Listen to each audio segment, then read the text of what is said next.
Welcome back, everyone, to our regional spotlights. We are here with Janet from the Small Business Administration here in Pittsburgh, and my name is Dr. Patrick Malvahill. So we welcome you to the episode today, and we certainly have an exciting guest. And Janet, welcome, and I'll let you kind of kick off the introduction.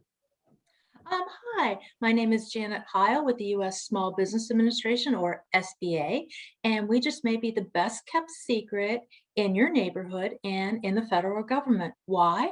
Well, we help grow the economy through small business ownership. We offer free counseling, loans, the opportunity to sell to the government, and in times of disaster, we stand right by the small business community, helping them weather the storm. And I can think of no better example of how the SBA helps entrepreneurs than by introducing Chris Sidick. Chris played baseball with the Washington Wild Things, and when it was time for him to retire, he switched from playing America's pastime to living the American dream of small business ownership. He's got a really great story, and he's here to share his journey. Yeah, thanks for having me. Fantastic. It's wonderful having you on the show today. Thank you, Janet, for that great introduction. Chris, could you tell us maybe a little bit about your background and, like I said, how you got into baseball and then kind of your career prior to starting your business? So I grew up in Cecil Township of Cannon-Mac School District, and then I played rec ball all the way through. The travel ball, which we'll talk about later, really didn't exist. So you kind of just did your seasonal sports, baseball in the summer, football in the fall, wrestling in the winter. And then I graduated from Cannon-Mac in 2001. I went on to Marietta College, where I played baseball and football. I had a good career both there, and I'm getting signed with the Wild Things outside of my graduation. And then just did 7 years of pro ball, and then I started Seaside. And I pretty much stayed in Cannon-Mac the whole time. Awesome. Excellent. And did you have the idea for your business kind of while you were playing, or was that something that kind of emerged, at some point during your career? It was a necessity because, to be honest with you, minor league players make $600 a month for 4 or 5 months a year. So that's not a lot of money to get you through. So it was kind of necessity. We have to find a second job to continue to play. And lessons are kind of like intriguing to us because, we have a fan base and then we have the knowledge to do it. And as long as you have the personality, it's a good mix. So a lot of guys do it. They tend to do it on a smaller scale. But I knew, there's a small percentage of people that make it to the big leagues, small percentage. So I knew I needed a second route in case that, dream didn't come through. And that's kind of what I planned for. Yeah. And then as you began to work through kind of that process of building out your business, how did you get connected to the Small Business Administration? So when I first started, it was my first winter. It was my second winter of pro ball. So it was 2006. I went to the bank to get a loan to buy a batting cage, basically, because like I said, I had no credit, no nothing. So I walk in there and they basically say, well, where's your business plan?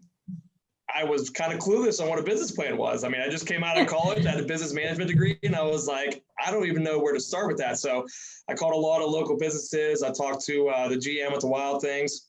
They gave me examples of their plans. I put together a plan until it came to the financial section. At that point, I was really clueless on how to put the projections and perform it together. So I'm not sure how I got connected. Someone had to refer me, but Lindsay Biddle at the Small Business Development Center. Janet, what's that called down in Washington?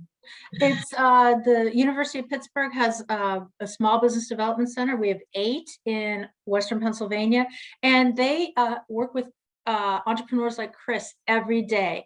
They'll sit down. They won't write your business plan for you, but they will walk you through everything. They'll give you assignments and you complete them. And they'll ask you like what they want to do is see if your passion, like Chris's passion in teaching kids how to play baseball or bat, if it solves a problem, and also if that problem generates a profit for you. Can it be a viable business? And they take a non-emotional, non-financial look at it. It's not their business. They don't have any money vested in it. So they're giving you an honest answer. And for a loan, they will calculate how many players Chris has to train each week to pay that loan back. Yeah, she's spot on. It was exactly that. I walked in there. I didn't really know what to expect. They basically had a template. They asked me kind of what I'm looking to do. They didn't really tell me the numbers. I had to provide those numbers. I stayed on the conservative side because I want to make sure I could hit those goals. and they filled in the blanks. And once I kind of learned what a projection looks like, then you start setting goals like, oh, wow, if I get 50 students, I can generate this. If I get 100, I can generate this and take it to the next level. And that's one thing they helped me do. And like she said, it's very unbiased. They're very clear, straightforward with you. Like, they pretty much tell you like, hey, that's a little unreasonable. Why don't you kind of go this route? And then you're like, oh, that's great. And then you kind of go with it. And it's exactly what the bank was looking for.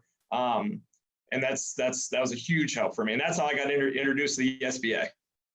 Nice. So as you were moving through that process, what are some of the things that were really easy for you in terms of the business plan development or even getting it up and running? And what are some of the areas that were kind of somewhat challenging for you? So one of the easier things were basically getting the space kind of set up, because I started in my parents' garage. So like I cleaned out my parents' garage. It was literally 10-foot by 15-foot garage. I actually didn't get the loan. I was just looking for a simple loan. I was just naive. I didn't really understand the projections that the bank was looking for, which was good. So I started in my parents' garage, and I just started small. The challenge was growing, fast, but not trying to get too big too fast. Like teaching myself to walk before I crawl. Because like I think I was still playing. I was still young. I didn't want to go full out and retire, from baseball. So one of the harder things were just like pacing, like the clientele that I can handle and still provide a quality service, but keep on the path to turn it into a legit business down the road. That was one of the more challenging things I had to deal with. So how did you get clients? So it started with basically right towards the end of 2006 season, a couple clients came up to me, were like, hey, if you give lessons, we'd love to come to your place and do it. And I had no idea what a lesson was. I never took a lesson as a kid, so I didn't understand. I was like, oh, you just want to work with your kid a little bit. So then I kind of started investigating a little bit. The Wild Things actually did that winter. They did their own baseball complex. Mark Mason ran it, who was the manager at the time, and it was at South Point.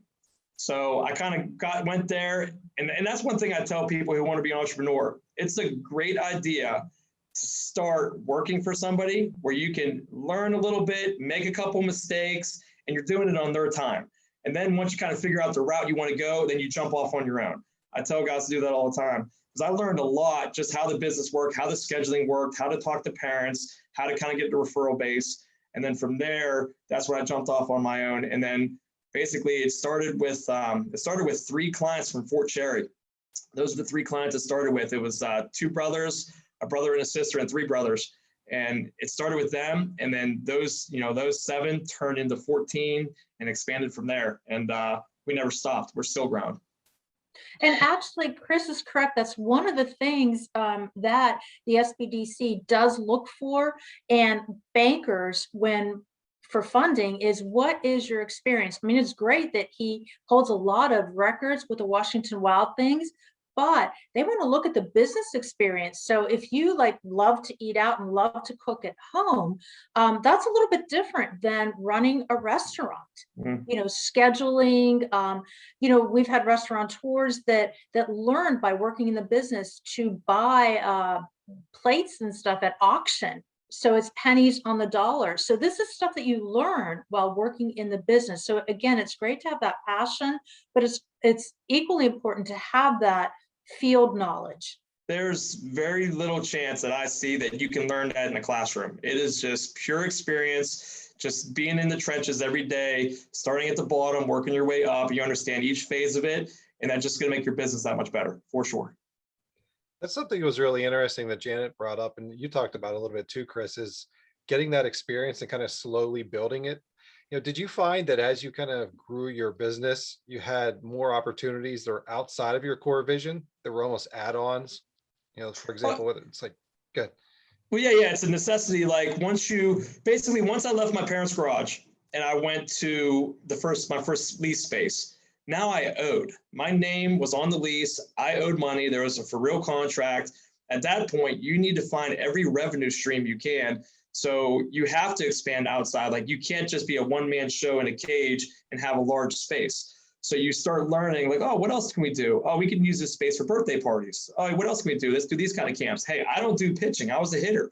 So now you got to bring in a pitching guy. So now you have a little staff, So it's just, you have to think outside the box for your space. multiple revenue streams, no matter how small, and do it well and do it right. And sometimes they grow into something, a bigger stream. Sometimes they just phase out. It's not worth your time. But there's no way to do it except just try it out. You have to try. Like, I know in my past, I failed many more times than I succeeded. But the 3 or 4 routes that I succeeded, that's what I'm strong at. That's what I continue to do today. And now I also know, like, if someone approaches me about, a certain type of a camp, like, for example, like a Christmas camp, like a Christmas baseball camp, I learned over the years, those just don't work. People just don't have that extra spending money that time of year. They're spending it on gifts. They're going out to eat. They're decorating their house. So like an example, like if someone wants to do a Christmas camp, it's not really worth it. So like I kind of say no, because you get a very, very low turnout and you break even or actually lose money. So like there's just one of many examples of like things you learn on the way of how to basically make sure the money's coming in. And actually, you can keep going back to your small business development center. You can take some time off and explore options. And when you want to grow or need marketing assistance, they are there for you. Yeah, so I went back several times. I was there at the beginning, and then I went, obviously I got denied on that first loan. But then when I switched over to the lease space, you started asking like, maybe I should take on an investor, get a little bit bigger. But that's that stumbling I was talking about of you want to grow, but not too fast, So I was toying with the idea of bringing a partner on to kind of grow bigger. So then you started talking to them about, hey, can you break this down so I can show it to an investor? And then you kind of start breaking it down. So they did a great job at that development center. And like I said, I worked with Lindsay and it was great. And an interesting little story is that Chris actually wrote his business plan by hand on bus trips. Yeah, so when you play, minor league baseball, for example, like we would drive to Traverse City, or St. Louis every 3 days. So I'd play till 11 p.m. midnight. We'd get on a bus. You'd be on a bus for anywhere from 8 to 12 hours. You could only sleep and listen to music so much. And this was like before social media and stuff, so you had a lot of downtime. So I would sit there and I'd write it on my little computer on the bus. And it was interesting. Yeah, you see some kids do schoolwork, but I was writing my business plan. And that's where most of it happened. That's awesome. So how did you get to the point where you developed the courage to make solid financial or business decisions?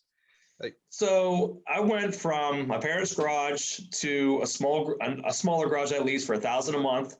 I was only there for about 6 months. And then I realized real quick, you can only do so many lessons and get referrals. So now I was like, all right, what's the next step?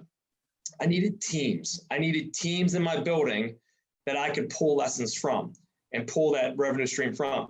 So now I went to one of my old coaches who was a principal at the time, and he just happened to have young kids and he was starting a travel program himself.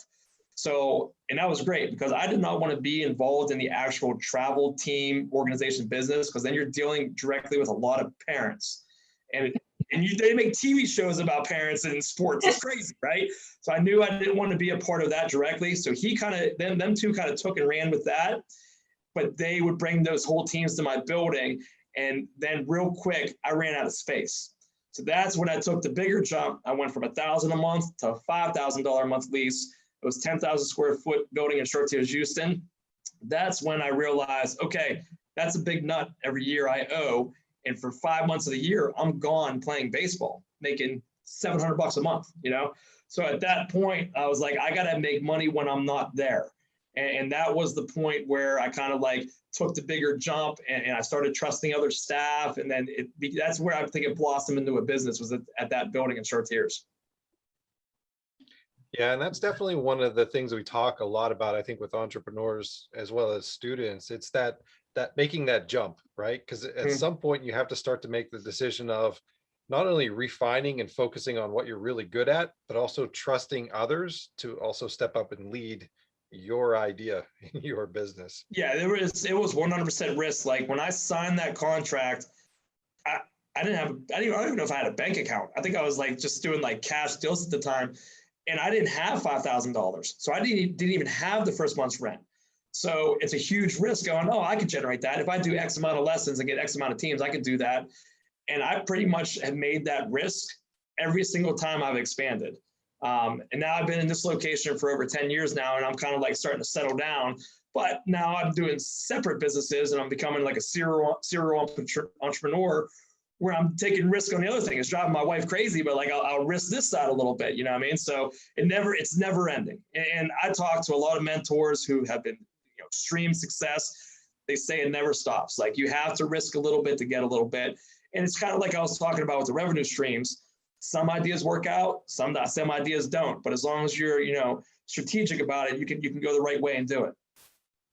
And Janet, from your perspective, because you talked about this a little bit as well, like you said, when you come in and you're reviewing entrepreneurs' ideas, and they're coming to you because at the end of the day, they're very passionate about what they're doing. But again, it doesn't always turn into a good business plan. So what are some of the things that, like you said, you want to see when somebody comes in beyond the passion? Well, actually, our network of small business development centers and women's business centers and SCORE, we fund them partially to take on that role, but they do want to see what you're putting into it. If you don't invest in your business, why should somebody else? They want to look at what you are bringing, the skills, the management side of it. So, again, back to the restaurant or bakery, it's great to work in one, but you also have to have that running it day to day. They also want to see what differentiates you from your competition. And so you want to visit your competition. We've had restaurateurs write their business plan while at a restaurant, take notes.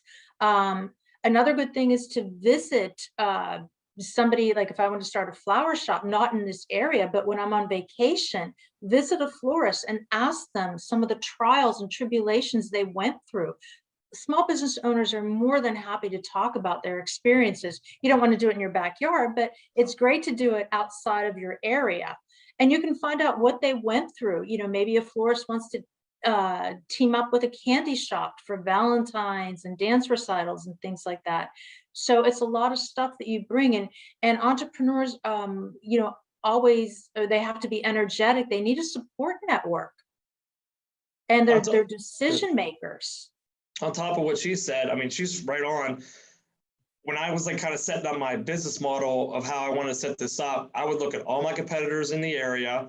And on top of that, even a step further, I listen to the clientele. I would listen to the customers, like, what do they want out of a facility? Like, hey, this is a really nice place that we go to, but their field's too small. Or, hey, this is a really nice place, but, they only do a 45-minute switch and then they kick us off the field. We need an hour, you know what I mean? So like I would take all those pieces. And like she said, when I go out of state, like I'd always go stop at a facility. I checked their website out. That's another thing I had. Like I had no idea how to make a website. So I had to self-teach myself how to do that.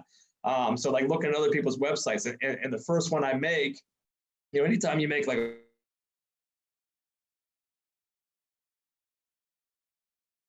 these words, streamline it, where it's very simple, very right. You open the link and you click exactly what you want, but just learning from everyone else. And I kind of put that in the same category as starting to work for somebody else and learn that experience.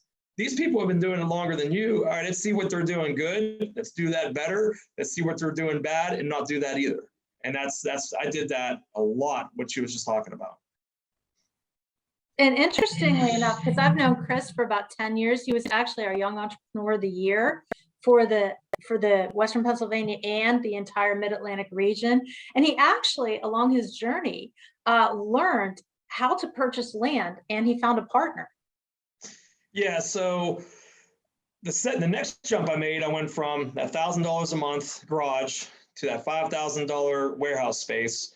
And then I was like, you know what? I'm tired of rent.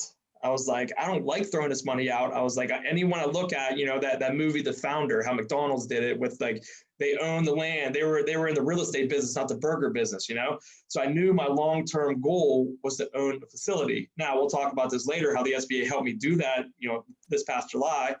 But it was time to make the jump into the bigger step. So obviously I didn't have the money to purchase land or to build, a $2 million facility, but the clients I had that ability. They had the money, they had the experience, they were builders, they were steel shell builders. So basically I had a client who builds steel shell buildings say, you know what, I'll build the building for you. You can pay me back later. So that was huge. And then I was like, all right, now I need land. So then I kind of went on the market, and anything that was on the market was outrageously priced, as we know in Western PA.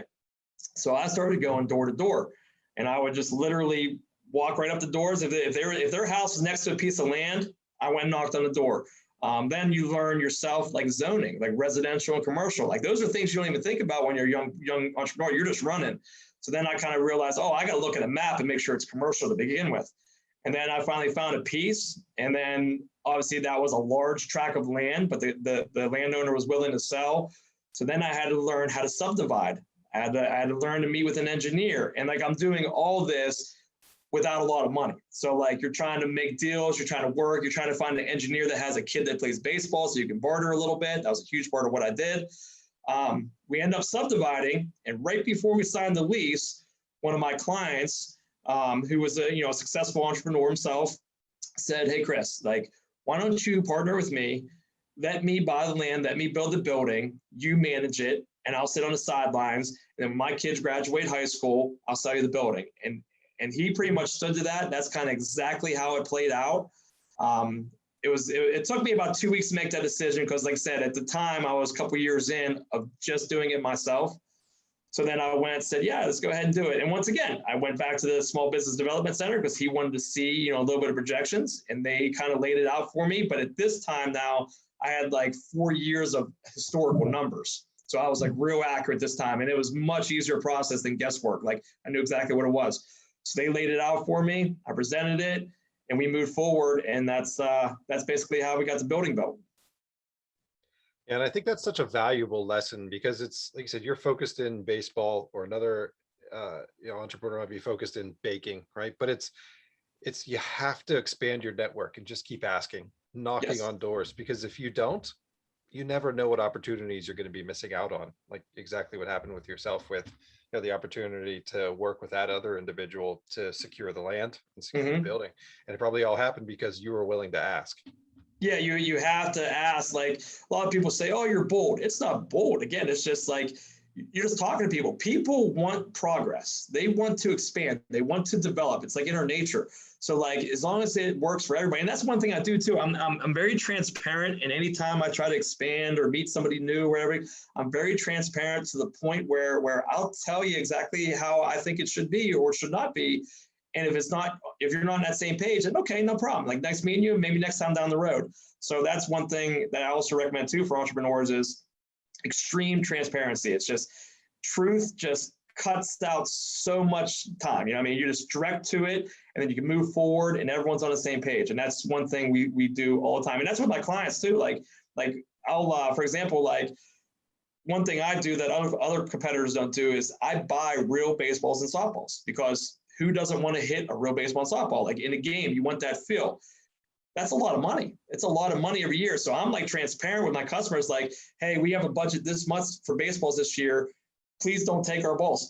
Like we're going to stay here. And so like we talk a lot about that too, where we don't use a cheap rubber ball. We use a high-end, high-velocity baseball or softball, and my clients love it.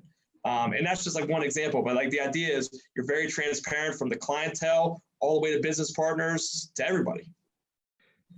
Yeah, and that's so true. And it's funny because there's been times where I remember, like you said, I've been working with an entrepreneur, even kind of launching one of my own projects. And, I'd come out with, I need, $5,000. And, it comes back later that maybe I really needed like 10,000. And they've come back and they said, well, why didn't you just ask for 10,000? Right. Yeah. Yeah. And it surprises me. And that was one of the lessons I learned as well. It's like, if you don't ask what you really want, to be truthful and transparent. Like you said, you'd be surprised how many people really want to help you be successful or see a business grow. Correct. Everyone likes progress. Everyone wants to see success. And like I said, and with that, like everyone would like a little piece of it, whether it's just to put their name on it for marketing or the financial side. But as long as you're transparent and you work with good people, it's great. And like I said, you see memes all over social media. If you line yourselves up with good people, good things happen. That's it. Like good people who are directed, they're focused, and everything else falls into place. So And actually, go ahead, Janet. Actually, at the SBA, we're really happy that Chris came back to the SBA to finally purchase the field that he created, he designed years ago. And we provided him with a 504 loan. It's really it's a big loan. It's for persons to buy real estate, buildings, or heavy equipment. And because of the CARES Act, we actually helped Chris with some loan payments for a few months to make it even a better deal for him. And these loans are fixed interest over a long period of time. So it made it very affordable for him to finally own that facility that, that he created years ago while riding buses to Traverse City. So the timing was very, I mean, in any situation, you need like a little bit of like luck and some people on your side. Naturally, COVID was a disaster. We had to shut down for months, just like everybody else. It really hurt. But then when we opened up back in like mid-June or late June, our business thrived because everybody wanted to be outside. They wanted to participate in sports. We followed all the rules. And then when everybody came, we noticed everyone was hanging out. And so like we were doing 13 to 15 hour days in the summer, which is unheard of because in the summer, usually everyone wants to go outside and play. So we were slammed, which was great. And then that's when it kind of came up was, oh, maybe it's a good time to buy the building because the interest rates are low. I didn't even hesitate. I actually didn't even look anywhere else. I went straight to the SBA. I went straight to them. I said, hey, I was like, is there any type of loan program someone like me can do? I have X amount I can put down. That my partner at the time, he became my landlord because his kids went on to college. I was like, he is willing to sell. Here's the sales price. Is there anything I could do?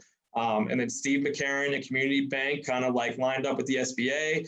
I worked with the SBA and it was beautiful. I mean, it was truly, now I had all my ducks in a row because I was very transparent. I was very organized of what I could do, what I could afford, what I couldn't. And as long as you do that, it was a very seamless process. The 504 loan is very straightforward, everything you need. Community did a great job of basically telling you like, all right, you need this. If you don't have it, the deal's off. So you make sure you line that up. It was fantastic. And then once we did secure the loan last July, we closed on July 30th. Once we did get it, then we fell under that Disaster CARES Act that Janet was talking about, where not only they didn't defer the payments, they made the payments of the SBA for you. So naturally, the first couple payments are your highest interest payments, right?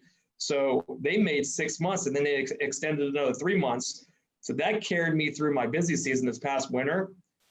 And I was able to stockpile all that revenue for summer and future disasters or something else happens or another pandemic. And like, I'm not going to just randomly expand. Like I'm building that nest, and that nest to sit on is huge for an entrepreneur. And I'm protecting that nest. That way I'm just ready. I'm ready to expand if another opportunity comes up. I'm ready for another pandemic if needed, anything, And on top of that too, with all the unemployment, with me having that extra revenue, I could bring in extra staff. So I was able to hire more trainers. I was able to hire a maintenance crew that takes care of the building to keep the depreciation of the building high. So I was able to provide more jobs. So now I had a bigger staff. And like I said, I grew just because I had that extra nest, which was great. And then once you kind of get more people in the building and rolling, then you can start getting into the fundraiser side a little bit. You can start helping teams out. You can start helping, individuals out that like have a little problem on their own. And you start doing these little fundraisers because you have enough revenue to cover your mortgage, to cover your insurance, cover your costs. And then you can be like, yeah, you can have the field for free. Go ahead and run your little camp or your cornhole tournament or whatever you want to do a little fundraiser. That's fine. Take it all. It's all good. And then that just keeps snowballing. And then people see you doing good in the community. Then they want to come help you more and support you. It's just progress and aligning yourselves up with good people. What Chris fails to tell you, in the past, I think since October, he has helped raise $36,000. Not only does he lend the field out, he helps with setup and links. So if a team needs a fundraiser for uniforms, or if a high school student needs to do a project, he's helped everybody from cancer research to travel uniforms. So he's giving back to the community, and that is so good because everybody loves small businesses because they are the ones that step up and help their neighbors. Correct. So like one of my clients, like she talked about the cancer thing, like it was a school project she had for a senior project. They just had to do a fundraiser. They had to set up a fundraiser and do it. So basically she came to me. I was like, yeah, she was a softball player. I was like, get 3 of your teammates, You guys run it, you guys market it. I was like, I'll set up the link for you so the clients can go on there, click the link, set it up, and then, you'll see. And I basically, tagged her, and every time someone registers, they get a notification, and it becomes fun for them because now they kind of run their own little mini business where they see, hey, they did this little marketing at the mall or something, and they got 3 clients registered and they got notified about it. And then they'll text me like, oh, you see, we got 3 more signed up. So it's like, it was fun watching them do little projects like that. And we're trying to do that as much as possible. Like, just as long as they're willing to do the work. Like I said, we're not gonna do the camp for you, but if they're willing to do a little bit of work on their end, a little sweat equity, we'll set everything up and provide the space, and it's working well. Awesome. So Chris, what's next for your business? Like, what do you see in the next 2-3 years down the road? What's going to be changing or growing? So I'm trying to phase from basically working the business to running the business. So right now I'm spending legitimately 50 to 60 hours inside my batting cage, me doing lessons, which is great. That's the business. But I'm starting to also get a lot of good trainers too. Like, I have some trainers on my staff who are making their own brand, and people love them. They call and they want that trainer. So I'm trying to get to the point now where if I can get out of my cage a little bit and cut my lesson hours down a little bit, I can expand and do other things, whether it is outdoor fields, which is a huge need for Washington County, which I'm in. We want to do some outdoor fields. Also, I have another company I started called Bat 24. It's basically like an anytime fitness for batting cages. It's members only. So I have 2 locations now, expanding into a 3rd. And then now I'm actually looking into Morgantown too. So it's like, now we're kind of going tri-state to try it out.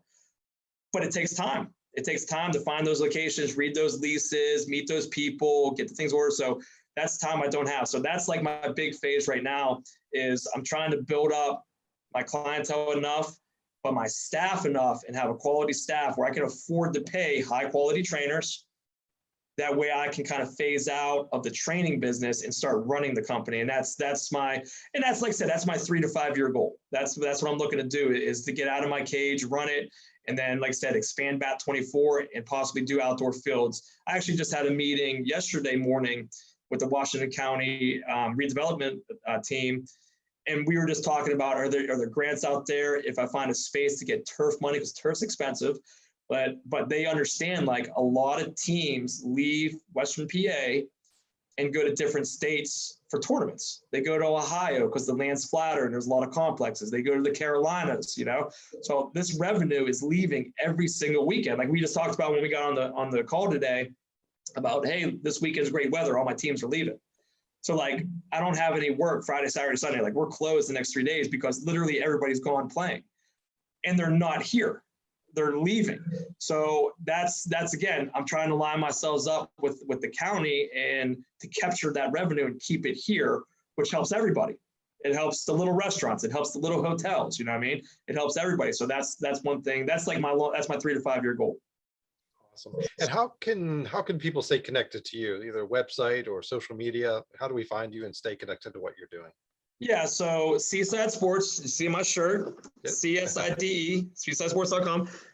And then just our social media, like, we don't have a huge presence on social media. I use my social media more for information and like to get camps out there. We don't really promote it to like get more viewers or followers. Like, I don't need followers from California or Texas. Like, we're more like, we have like 3,000 followers, but we're very engaged with those 3,000. Like, there's a lot of comments, a lot of reshares, a lot of reposts, and that's where we promote all our stuff. So Seaside Sports Pittsburgh is our Instagram page, and then just Seaside Sports is our Facebook page. And then on our website, one thing we pride ourselves on is we get back to everybody within 24 hours. Like, our front desk worker, she is fantastic. She comes in every day. We have 10 to 13 messages. She calls them back, by 4 o'clock that day.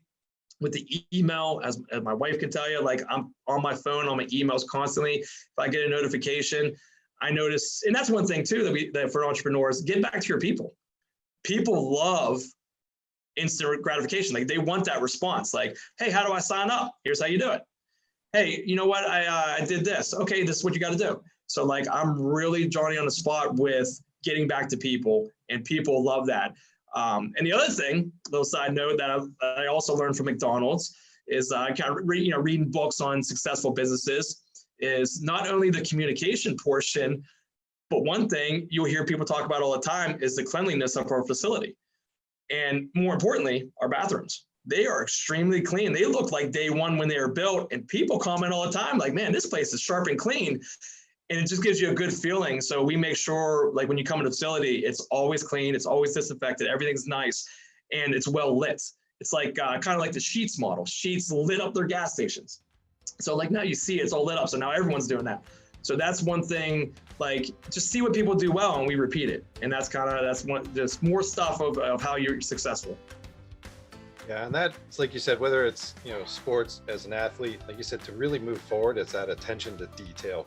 And that's what really separates you. And you see that transition into your business as well.